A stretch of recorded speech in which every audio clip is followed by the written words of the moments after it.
Cricket is a very fragile sport. Matches can be called off for all sorts of reasons, like rain. The washout has brought financial disaster to organisers of the Australia-South Africa cricket test. Or not enough light. The most painful blow may yet be inflicted by the English weather. Several big matches have been stopped by too much sun in the batter's eyes, or on several occasions, players were forced to lay low for several minutes in the final session of yesterday's play as a swarm of bees flew across the ground. Play's been delayed because lunch hadn't arrived or because the umpire lost the key to the cabinet with the balls in it. But until May 2025, I've never heard of a match being cancelled because of a possible war.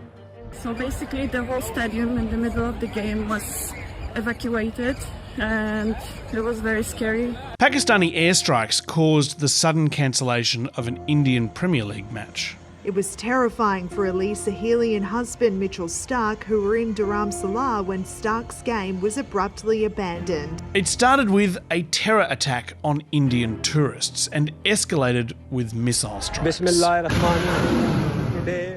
Tensions reached boiling point on Wednesday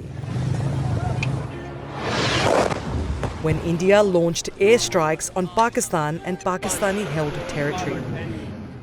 And yet, despite the danger, the Indian government and the cricket board tried to hold a big match within driving distance of the Pakistan border. The city was plunged into darkness. Residents told to switch off lights, stay indoors and avoid windows. It was an interesting confluence of two of the things the Indian government and its supporters love most: playing cricket and bombing Pakistan. Funnily enough, the Pakistani government and its supporters have very similar interests: playing cricket and bombing India. Whatever they may do, we are prepared for any eventuality. They want to continue it, fine. A ceasefire deal was reached after 4 days of fighting, but India says it's only a pause to hostilities, not the end. This flare-up in tensions between South Asia's two most powerful nuclear-armed countries is shocking, but not surprising. Over the next two episodes, we're going to take a look at both sides, India and then Pakistan, why they want to fight, and what they have to lose. I'm Matt Bevan, and this is If You're Listening.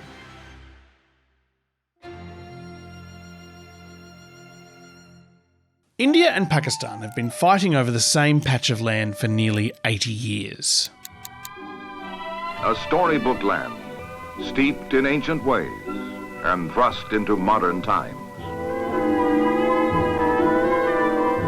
An abundant land, a productive land, picturesque and diverse, tense and troubled Kashmir. Why is it tense and troubled? Well, it's the British Empire's fault. They drew the borders that created Pakistan and India in 1947, and like most colonial powers drawing up vibes-based maps, they didn't do a very good job. Already the province of Kashmir is in dispute. Pakistan, the shaded area, and India lay claim to the territory, which is roughly the size of Idaho. Study geography, kids. Getting it wrong can be deadly. Prejudices and passions explode.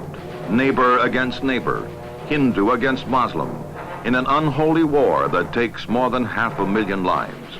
Kashmir becomes a symbol of the anguish and agony of independence. But the real mistake wasn't made in 1947. It was 100 years earlier. And it really was because of bad geography. Looking at India and Pakistan on a normal map isn't actually that helpful.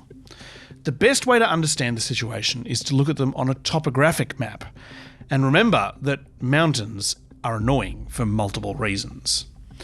On a topographic map, you can see two important things. One is the Indo-Gangetic Plain. This is a boomerang-shaped area of fertile, flat land that stretches from the Pakistani city of Karachi in the west, up the Indus River, through Pakistan until it hits the Himalayas. Then it turns east and follows the Ganges River all the way across northern India to Bangladesh. About 1 billion people live on this plain, 1 in 7 humans. To the north of it is hundreds of kilometres of basically vertical mountain ranges, except there is one little area of flat, farmable land amongst those mountains. Enchanting as the lotus is the beauty of Kashmir, a lovely valley splashed with colour, bursting with nature's bounty. The snow-capped mountains and the wide lakes and marshes give Kashmir a European-style climate, totally unlike any other part of India or Pakistan. To this land nestling amid the towering Himalayas came the kings of long ago to escape from the sweltering summer heat of the parched plains of India. The Kashmir Valley is really a hidden little bit of paradise. It's like India's Hawaii, and it's always attracted a lot of tourism. And like Hawaii, it has a strange mix of military significance and unique culture. The Kashmiris are a handsome people, a blend of many races, of Indian and Mughal, Tatar and Persian. Okay, thanks for that weird old-timey news guy. But these handsome people speak Kashmiri, and almost all of them are Muslims. In 1846, the British East India Company won this region in a war with the Sikh Empire, and they sold it to one of their allies, a puppet prince with the grand title of Maharaja of Jammu, creating the princely state of Jammu and Kashmir.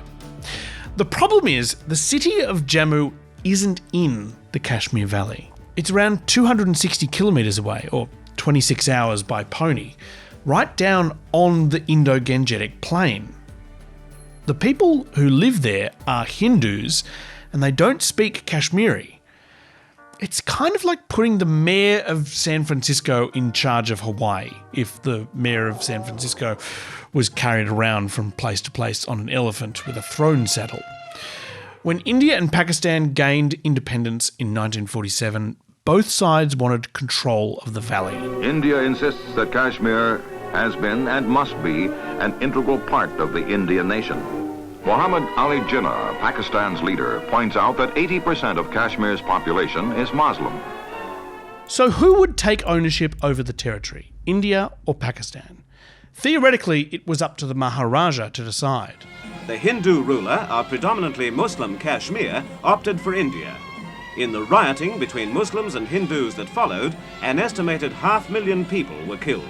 The fighting lasted for 14 months. After UN intervention, India held 2/3 of Kashmir, Pakistan the remainder. What they don't mention there is that pretty much all of the territory that was divided up were those uninhabitable vertical mountains. So what about the bit that actually matters? The Kashmir Valley. Below the giant peaks, they call it the Valley of Heaven. This area is in Indian Kashmir. Yeah. So India won. But they knew that victory wasn't necessarily permanent. Small skirmishes were common. By air and by land, India poured in men to protect her new state. Kashmir became a fortress. India has 500,000 troops stationed in the heavily militarised area. It's the only majority Muslim part of India. And when it was incorporated, it was kind of treated as separate. It had its own constitution and government, but it was still India. Kind of like Hong Kong or Scotland, or depending on who you ask, Palestine. In 2019, though, that all changed. More than 40 soldiers have been killed in the deadliest attack for 2 decades in the disputed region of Kashmir. Terrorist attacks were common in Kashmir, but in February 2019 there was a really big one. When a suicide car bomb was rammed into a convoy of buses carrying paramilitary police, an Al-Qaeda and Taliban-aligned Islamist group has claimed responsibility. The response in India was quite over the top. The terrorists who are conducting what many people will say is a genocide against the Indian state by targeting its braves. Pakistan continues to use state terror as a state policy against India. And across India, the call for revenge, a bloody revenge, is loud and clear. It doesn't take much to trigger a vigilante mob in India, and all this nationalist fervour on television was more than enough to get the job done. There are reports of attacks on Kashmiri students and residents in several states of the country. Bracketing all Kashmiris as anti-nationals is what terrorists in Pakistan actually want. and Indian citizens must not fall prey to this design. While obviously the terrorists weren't directly employed by Pakistan, the Indian government and media accused them of funding and harbouring the terrorists and demanded that Pakistan pay for it. It is time for blood. The enemy's blood. Indian Prime Minister Narendra Modi decided to send in fighter jets to bomb terrorist training camps in Pakistan, triggering a 2-day air war. Exactly what happened in that air war is a matter for debate. From an Indian nationalist media perspective, it went fantastically. Ladies and gentlemen, India has struck back, and India has struck back really hard. Strike 1. In Balakot, Pakistan, a terror camp destroyed in 8 minutes. Strike 2. In Muzaffarabad, 7 minutes, another terror camp destroyed. And then the following day, India claimed that 2 fighter jets, one Indian and one Pakistani, were shot down in a dogfight. Mirage 2000 jets sending Pakistan into a tizzy. But how much of a tizzy was Pakistan really in? India said its bombs killed hundreds. Pakistan has denied there were casualties. Now, to be fair to this Indian newsreader, they never actually said that the hundreds killed were people. When you look at the footage from the ground, it seems like the casualties were all arboreal. They've dropped their last leaves, if you know what I mean. Also, there's no evidence that India shot down any Pakistani jets. But make sure you don't say that on TV. I will confront all those traitors who continue to question our forces tonight. And viewers, each one of them who does so is an anti-national. The only evidence of anything significant happening at all in this 2-day air war was the smoking remains of an Indian fighter jet and video of its pilot in custody. Pakistan says it has the pilot in detention. The story of this pilot, Wing Commander Abhinandan Varthaman, is worth dwelling on for a moment because it's fascinating. No one can agree quite what happened to him. Everyone agrees that he was beaten by a mob of villagers when he landed before being rescued by the Pakistani army. But there is a significant dispute about what happened to him after that. Many Indian news outlets say that he was mistreated, tortured, sleep-deprived, and pumped for information. Pakistani officials say they did no such thing and released a very strange video of him as proof. What is your name?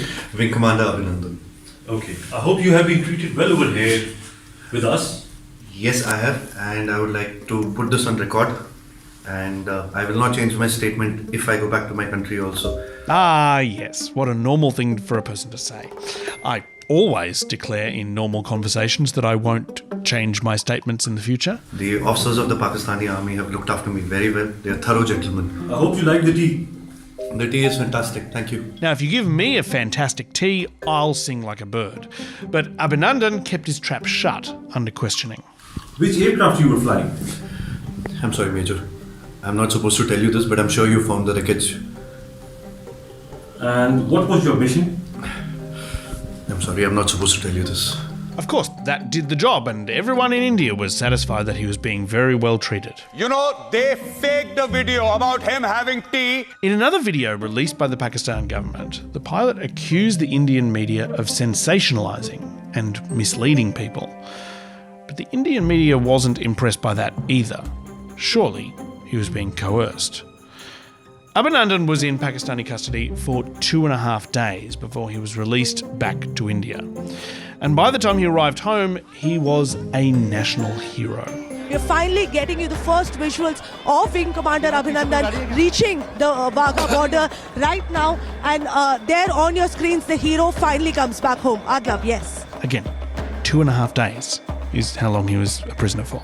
This hero sent back 20 jets loaded with missiles into our country and which tried to bomb our army. You know, he sent them backpacking, and that's why we are so happy to get Wing Commander Abhinandan back home. I really think that we need to get some of this stuff going in the Australian media. Really gets the blood pumping. Watch the tricolours today fly and flutter, and let it be sounded.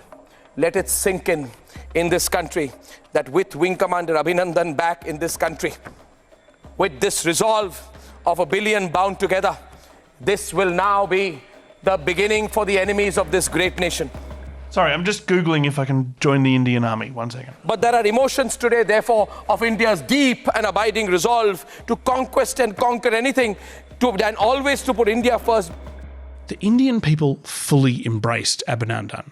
They were obsessed with everything about him, right down to his facial hair. This is a mustache so manly that not even Chopper Read would dare to attempt it. It's like if Chopper and Wolverine had a big, manly mustache baby. Within days of his capture, Indian men across the country were copying this distinct mustache style. And look, I can see why. A guy who can look like a badass while sipping tea in a Pakistani interrogation room is a guy worth emulating. Babies were named after him. There was merch.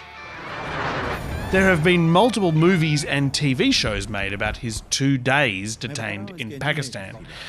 The vibe is Bollywood Top Gun. Abhinandan. Now, after this very brief air war, India and Pakistan stopped with the fighter jets.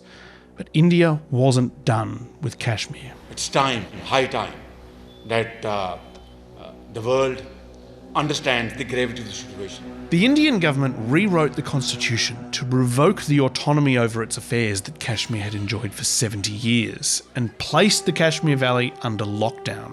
No phone signals, no internet, and no media. It's hard for any news to get in or out of Kashmir right now. Local political leaders were put under house arrest, and India says the militant threat is why it needs greater control. The valley went dark. Curfews were imposed. Phone and internet service was blocked. If we are living in a democratic country, let's the world see it, What's going on, We're humans.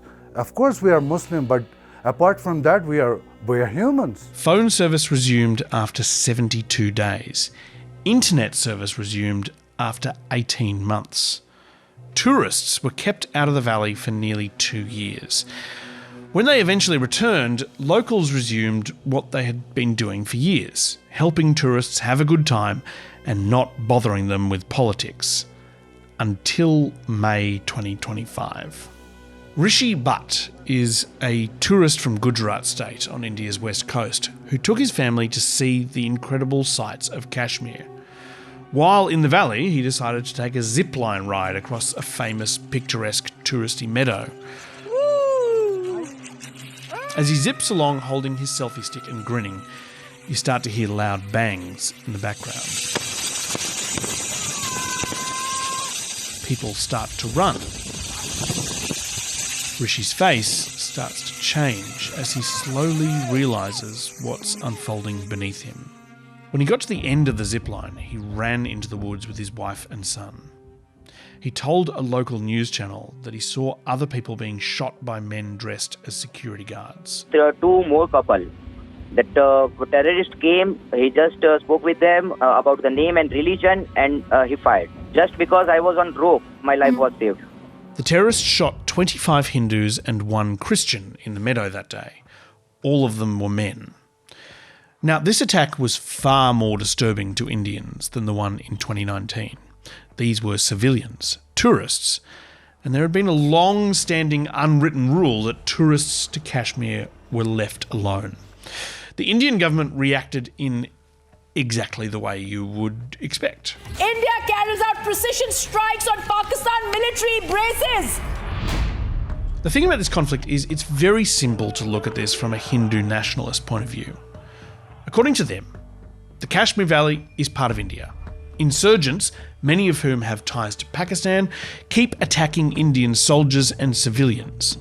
India demands that Pakistan do something about it, but the attacks keep happening. We said don't strike our military bases. This is a predictable reaction. Since he first took office, the Indian Prime Minister Narendra Modi has taken a very hard line on Kashmiri insurgents and on Pakistan. And that is a position that's generally very popular with Indian voters. But I think the interesting part of this story is from the other side of the disputed border. Pakistan's motives are far more complex and unpredictable. And you'll see why in the next episode of If You're Listening.